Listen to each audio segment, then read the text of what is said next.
My name is Ivan. I'm one of the co-founders here at Crowdcreate. And today we have Brian Jung with us, a very big YouTuber covering a lot of actually very trending topics from, credit cards. And he'll talk about it all the way to crypto and covering some of the Wall Street bets. So you've seen it all.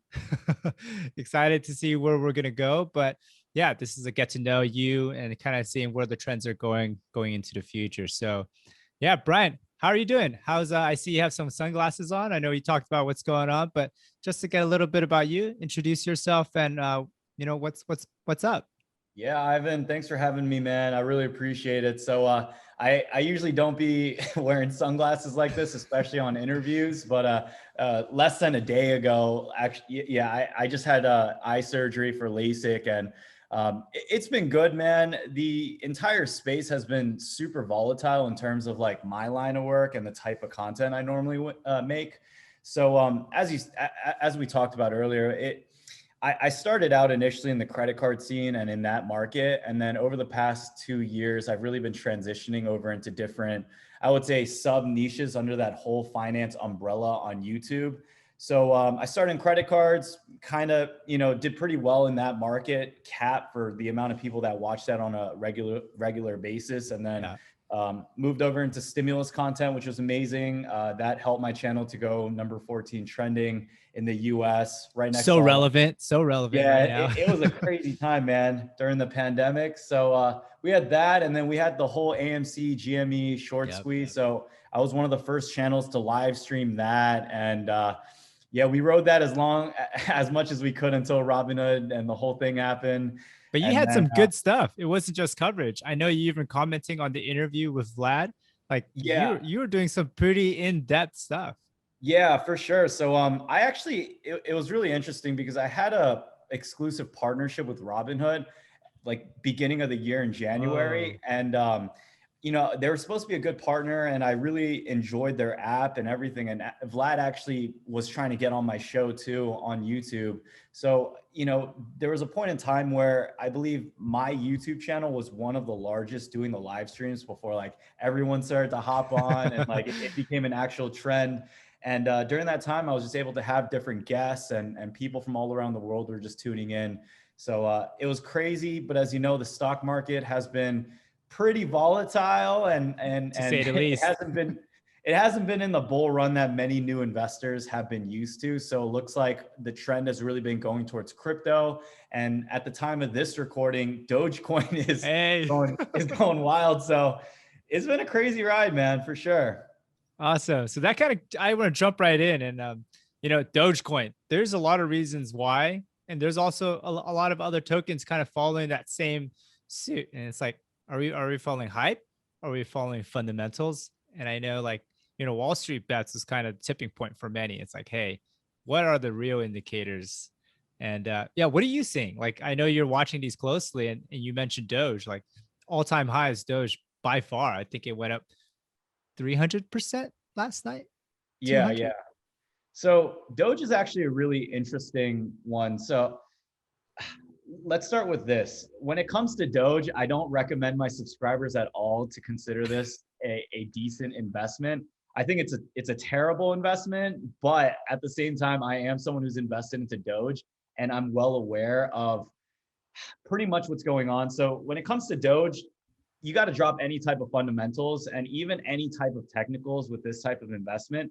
Right now, this is solely just going off of hype. And I feel like there's a new band of investors and they call themselves like social arb investors that are looking for trends, seeing what the hypes and seeing what really the culture is talking about nowadays. Doge was a program, I feel like people often overlook this. It was made in 3 hours. They spent no time on it. It was strictly just a meme.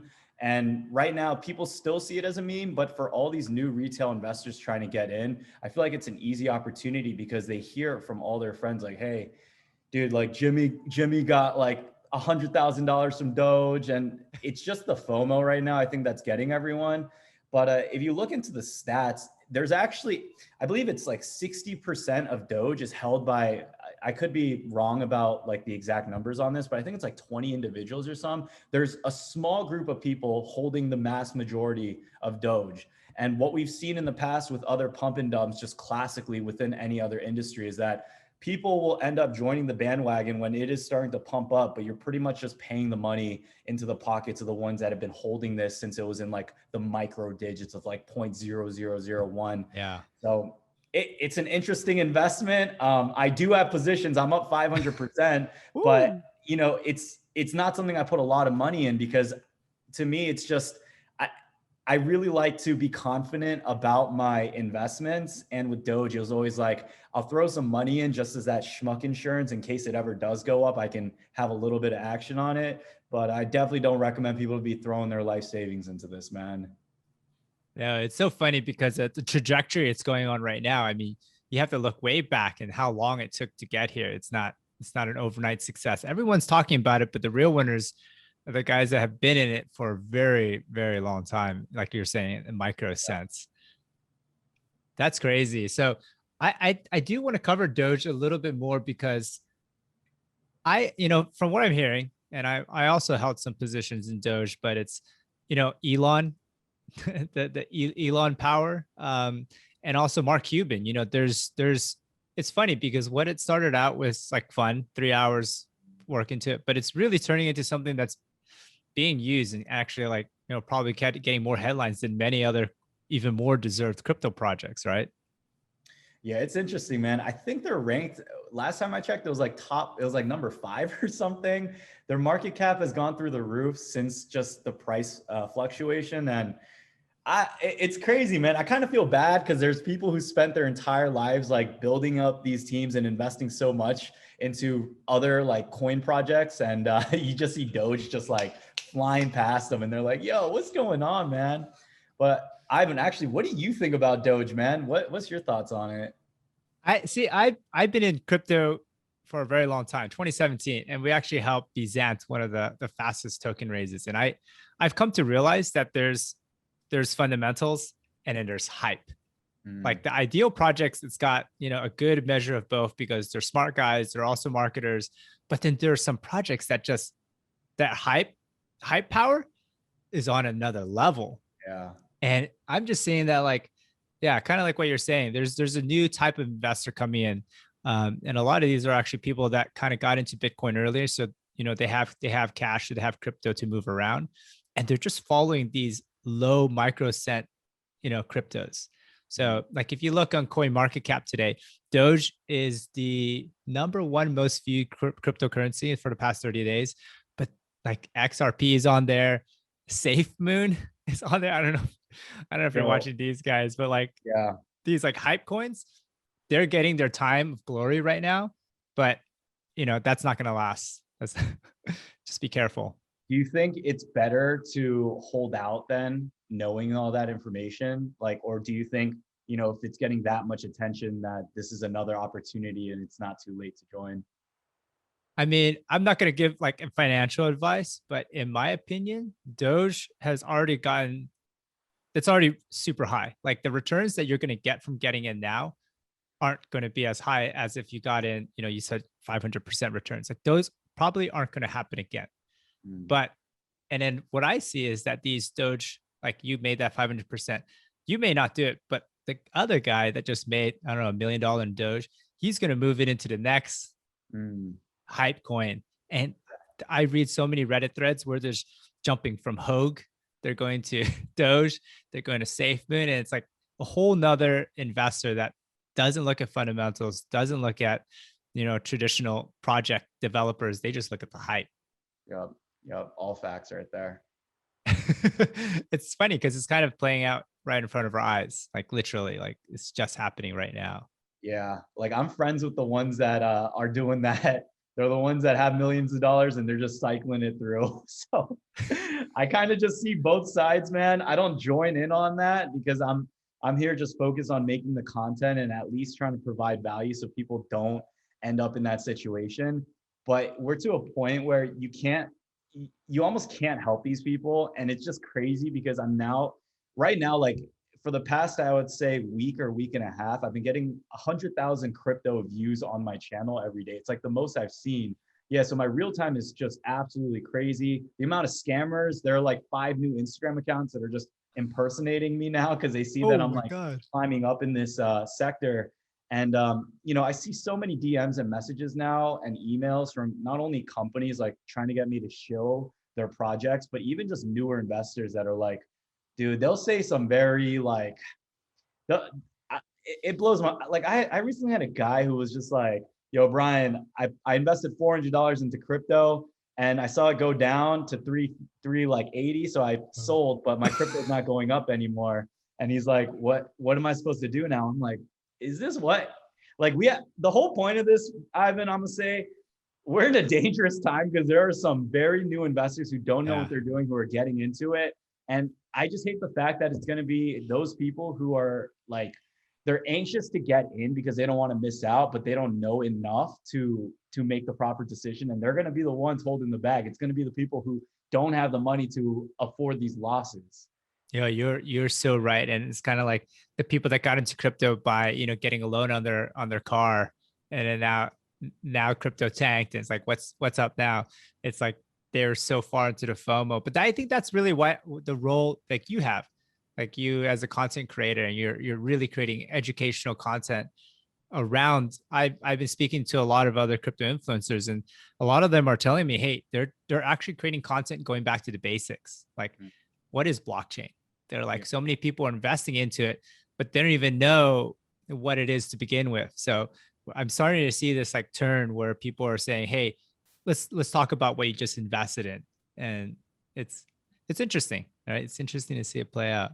Yeah, 100%. And I think right now with where we are in terms of like the overall crypto market and culture, there needs to be more of an emphasis on that beginner material, because I feel like the early adopters of people who have been in the crypto industry are already so well versed in these basics that they often just overlook them. Yeah. And the majority of these channels already cover such heavy, like I would just say more advanced level topics, where if a beginner's trying to get in, it's not like school where you have a proper curriculum and you go through like unit 1 to unit 4 and then you start leveling up. Yeah. People are just diving in and hearing about these coins and trying to figure out how to buy and sell. But there is such a huge importance in actually knowing the basics, or like what the blockchain even is. People don't even understand the value of what crypto is. They just think, hey, it's an opportunity for me to go in, make money, and exit. Yeah, I totally agree with you on that. Actually, I just want to ask this question: like, how did you make that change from covering stimulus to credit card, and now you're literally at the forefront of crypto? Dude, How did I that know. happen? That's a good question, man. So, I never even thought I'd ever be a YouTuber, dog. Yeah, dude, like I grew up in, a first generation like Korean American family in the Maryland area, and my parents always struggled. I always thought I was going to struggle too, financially. And originally I actually wanted to be like something more active, like a police officer or something where I can just help people. The last job I worked before getting into YouTube was working with kids who had disabilities, kids who had autism. And it was a very Wow. fulfilling job. It didn't pay much at all, but it's a really good question. When I first kind of got bit by that entrepreneurial bug where it's like, hey, I want to start working for myself, I first got into business. I started in e-com, had my own private label store, moved over into a marketing agency, and then decided, hey, I want to kind of just like film my journey, document things. And, I was getting into credit cards at the time too. I unboxed the gold card from American Express. And from there, it kind of like started going to things. But the transition where I started to see my channel within the past year or so, I think it really just starts with, well, first of all, I always have like a core audience that will watch me no matter what I post, which helps a lot in me making content, because I feel like there are people close to my age, like in their early 20s, that are trying to grow with me. And as I grow individually in all aspects of my life, and I begin to learn more things, I kind of just share that with YouTube. So credit cards was something I was heavily into. I think I was able to make the change from credit cards to stimulus to crypto and stocks, all just because the most valuable skill isn't, in my opinion, like having like an Einstein level brain and being like 500 IQ, whatever. Like to me, I think it's all about how fast you can adapt to any type of changes and how quick you can learn things. So for me, I never got the best grades in school, but I knew as soon as I had a passion for something, I was able to pick things up really quick. I love just like going into the forums. I love joining these communities, and I love learning as much as possible. So with stimulus, I think that was a harder jump for me than going from like stocks to crypto or like credit cards, because with stimulus, I had to learn about politics, and I give two craps about, I don't care at all about politics. I hate anything involving that, you know? So You that did a was deep dive. yeah, dude. I had to read the bills coming out, and there were like 400 pages. Like some of the stimulus packages were thousands of pages, man. And in Yeah, it's order like to hidden in there, right? It's like hidden dude, it was inside. yeah, man. And I had to go back, and I was like, shoot, man, I didn't even pay attention to history class with the amendments and like the House and the Senate. So I really had to teach myself going forward. But the most recent time with crypto, the transition happened pretty naturally for me, just because I've been in the space for the past few years. As soon as like while I was in community college, I've always had, I would say, like a distance, like an arm away from crypto, just knowing about it, but not having enough money to really invest, but kind of understanding the fundamentals and basics. How'd you hear And about it back then? Like, I'm kind of curious because yeah, I so remember the moment when I learned about it. I want to hear yours.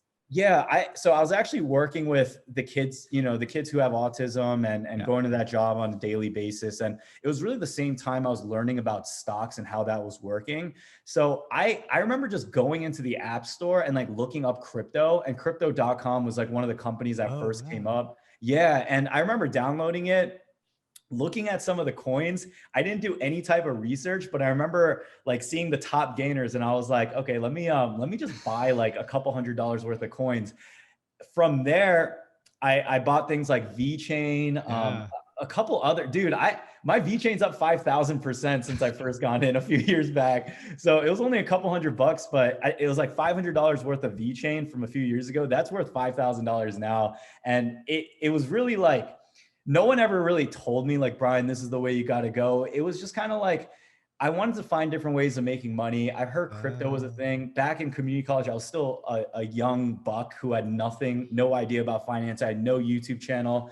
So that was my initial time when I first got bit by like a little bit of the crypto bug. But it was really like a few years after that where I started to hear more about the way Bitcoin works and seeing some of my other friends like making money off of it. And then slowly, I think as I grew my YouTube profile, that's when I started to get involved in a community where people really were about the crypto scene. And then just over time, man, over the past few years, they just tell me like, Brian, you got to read the Bitcoin Standard, man. Brian, you got to make sure you're looking at CoinMarketCap every day. You got to make sure you're seeing any type of new projects coming up. And I decided like, hey, I'm going to learn about this. I want to teach other people about it too. And I don't know, man, just slowly over time, people started to just enjoy the content I was making on my thoughts about some crypto. And yeah, now we're just cruising on YouTube. It's crazy. I do think it's partly the way that you explain things and how like inquisitive you are, because I was watching your videos and just hearing you talk, it's like there's a very logical flow to the way you explain things. And I think people can relate with that, because a lot of these YouTubers, sometimes the content they create is very hard to follow, Oh, definitely. especially when it comes to like, I mean, blockchain is no easy thing, right? It's a complex topic that if you don't break it down, it's funny because I literally answer my parents sometimes that they called me. They're like, "Hey, have you heard of Top Shot?" I'm like, "Oh, here we go, here we go." Yeah. Yeah. Ivan, you're like so spot on with that. So you have to imagine as a YouTuber, even if you know everything in the world and you have like the most in-depth idea, you know the nodes, you know the hashes, you just know all the ins and outs of different projects, protocols, you must be able to digest that information where you have the full understanding. But then when you like try to just teach other people and educate them, you have to dumb it down like they're 5 years old or 8 years old. And that's where I see the most amount of success. I can't it's not beneficial for me to go and try to flex my type of knowledge on this. It's better for me to simplify things as much as possible when I'm talking to a lot of these beginners. And for me to explain something like Bitcoin, there are many ways to explain it, but I try to think of more relatable analogies like in current days. So it's like, my favorite one is, if you want to think about Bitcoin or how crypto works, just think about Venmo, except your transaction isn't getting held by that bank or that institution or that company. It's peer to peer. It's me to you. You don't have to worry about it. Why is this important? This is important because they have control over your money. You technically don't send money to other people. You're sending your money to a company and the company sends it to them. Yeah. Yeah. You just got to make it very like, you got pretty much like what you said. You just got to make it logical. And my goal when I make these videos is to really make sure my audience, they don't have to think. Like, I want to break it down so they don't have to think, and they can just hear me going into their ears, and they start to understand these concepts, and it's just not boring. They can relate it to things going on. And naturally, I feel like that is what it just performs the best, at least for my channel. No, I agree. And I think when you say like dumb it down to a 5-year-old, I think you have to make the distinction. It's not that you're catering to 5-year-olds, just you're trying to make it the simplest and like the least misunderstanding as possible, because a lot of these people 100%. coming in are green. They have, what's interesting is that a lot of people I explain even blockchain or Bitcoin to, it's like some of them have never done an international wire transfer. So when I kind of make the explanation like how much faster it is, they're like, but I thought you just, send it through ACH. I'm like, but what happens if you have to do a larger amounts? And like now you're going international and now it takes 3 to 5. And they're like, whoa, like I didn't even know. So no, it's it's awesome what you do. And like I appreciate, because it's part of the ecosystem. You guys are kind of the boots on the ground, educating the non-crypto to get into crypto. Oh, thanks, man. I appreciate that. Yeah. So I have to ask you, you see things from a very different point of view. And like, what are some of the projects there you're like, hey, absolutely, you got to get on the bandwagon. You got to check them out. Like, are you looking into like fundamentals? Are you looking into protocols? Like, what's exciting to you right now? And let's keep it in the crypto space. Yeah. So for me, it's really about that like real life use case when it comes to a lot of these projects. I, for me as an investor, I don't like to be like just a diehard fundamentalist or like a diehard technical analysis, because either one of those work. But I feel like true success lies in the balance of both, meaning you have to use fundamentals to know what companies are viable to invest in, but you also need to have technicals to know when the entry point of that investment is. So unless you're a long-term investor and you really just don't care about the current price fluctuation, and you really just are about what crypto could be in the next 3 to 5 years, you don't have to do as much research. But for me, I like being in and out of projects. I love seeing the waves of what comes in, man. So lately, like to me, it's like been 24/7 crypto projects and stuff. I have too many on my list to see like the best ones. What are your favorites? And even some that aren't even out yet, because those are the ones that people are like, hey, what are you looking at? Yeah. So I recently made like 2-3 videos kind of on this topic. And for me, I really like to focus on the trends that are coming up. So let's talk as an example of the NFT space. Yep. That was something that I was heavily invested in. My Top Shot portfolio is in the 1% of all Top Shot accounts. And I went in before the first huge like pump up went up and then the market started to crash. So I'm actually in like a private group where it's like all the 1% of NBA Top Shotters. And then it's like some basketball players in that group. And then wow. the moderators are, it's like a whole private group. And we'll use NFTs and Top Shots as an example. So for anyone who's like watching this interview and you don't know what Top Shots are, it's pretty much a version of NFTs where it has licensing towards an organization like the NBA. So it's a little bit more backed.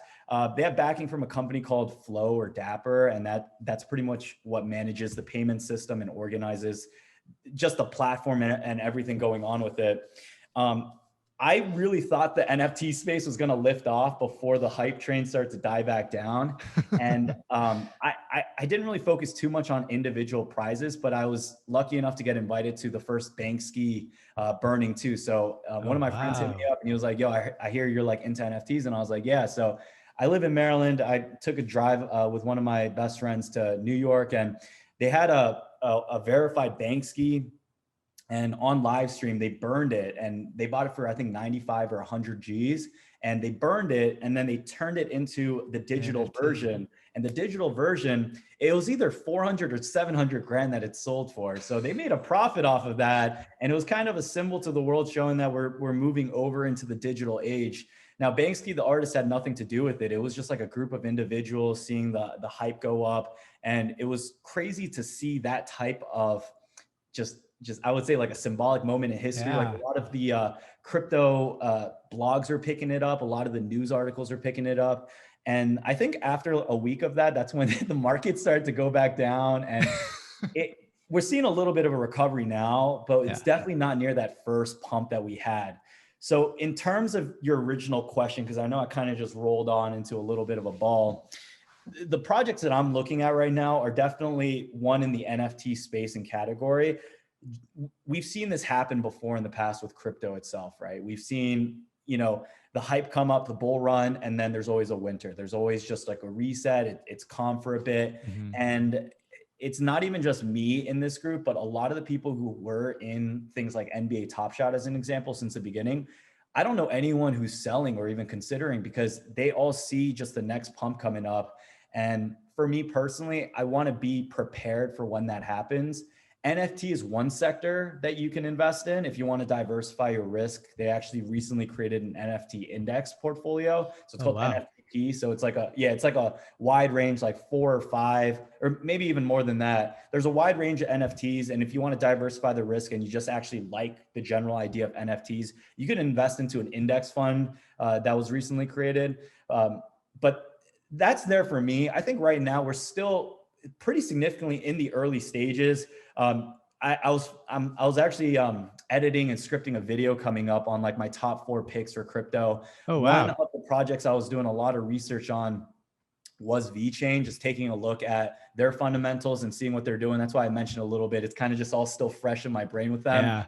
Yeah. You did mention SafeMoon earlier, and this is a company that, or not a company, a token and a group of guys that I reached out to. 2 of them are local to me. One of them's from like Pennsylvania. Oh, wow. Other one's like Virginia. Yeah. So I reached out to them because I just kept seeing them in the comments of my videos, and almost every day, man, dude, I get like anywhere from 20 to 50 like newer projects reaching out every day, man, in my emails, asking me to promote them, like what the rates are. And for me, as someone who now has a influence or position in this space, dude, I cannot take up any of those projects. So as soon as a company actually reaches out to me, that's when they kind of get crossed off from my list. The coins that I like right now are the ones that don't reach out and the ones that are just doing their own thing and they've been established. I personally really like a Chainlink. That's another company that I've been with, or a token that I've been invested with since they're like $14, $15. They're $40. Yeah, they did good. Yeah. So I love the technology behind that. I love the smart contracts. There's a lot that goes into it. As an investor, for me, if I'm able to pick up what they're, just simply put, if I can just understand what their real life use case scenario could be and how they can play into this world and how their platform and coin just adapts to what's going on, I just then need to figure out and make sure that no one is like a degenerate on their team. Everything is good and they actually have solid enough fundamentals to then start moving more into like the technical aspects, seeing what the graphs are doing, seeing what the patterns are. And then that's when I make my move. And then that's when, after I usually do all that, that's when I'll add it to like my notebook and just be like, all right, this is something that I may be able to teach people and see if they'd be interested in. And those, correct me if I'm wrong, but it sounds like some of those are like, you're looking more long-term, like VeChain, you've held that for a long term, right? Long time. Yeah, 100%. So I'm, like I mentioned earlier, I got friends who are moving 7-figure portfolios through very small market, low cap coins that you can't even buy on, the major exchanges. You have to go through MetaMask, Uniswap, or like pay the gas fees. Most people just don't understand that. And it's scary for me to even do that. But then when you got like 7 figures, you're doing that like all the time, I'm just like, that's a whole nother ballpark. So for me, I'm more of a safe, like long-term investor. I really like knowing what I'm investing in, and I can sleep fine just every night. I like that. There's a side of it. It's like, hey, how much money can you make? And like, how much like sleep do you want to lose? It's like, cause I can tell you, it's like, scary. It's scary. Some of these projects, and like, the swapping, the MetaMask, it's so daunting for the everyday person as well. I think Exactly. that's something the industry is trying to figure out right now. Exactly. Wow, I have another question for you. So I know you're a big proponent of the Amex.